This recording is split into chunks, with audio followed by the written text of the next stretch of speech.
চাইৰাম, মই সত্যস্নাতা শইকীয়া। মাতৃ ঈশ্বৰাম্মাৰ প্ৰতি শ্ৰদ্ধা জনাই মই এটি কবিতা আবৃত্তি কৰিব ওলাইছোঁ। কবিতাৰ শিৰোনাম মৰমৰ আই। কবি আনন্দ চন্দ্ৰ আগৰৱালা।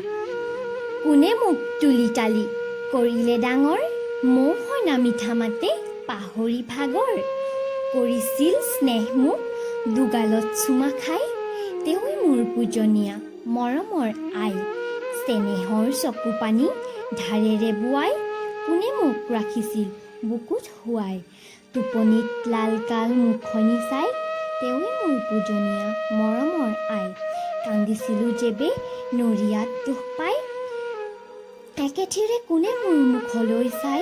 মৰো বুলি কান্দিছিল কাঢ়ি হুমুনিয়াই, তেৱেঁ মোৰ পূজনীয়া মৰমৰ আই। হৈছিলোঁ থিয় যেবে অ'ত ধৰি, পৰিলোনো কোনে গৈ ততালিকে লৰি। নিচুকাইছিল মোক নাম গুণ গাই, তেৱেঁ মোৰ পূজনীয়া মৰমৰ আই। মোৰ প্ৰতি এনে যাৰ মৰম অসীম, কেনেকৈ সিজনাক মই পাহৰিম। চেনেহ ভকতি মোৰ বাহুক সদায়, তজু চৰণত হেৰা মৰমৰ আই। ধন্যবাদ।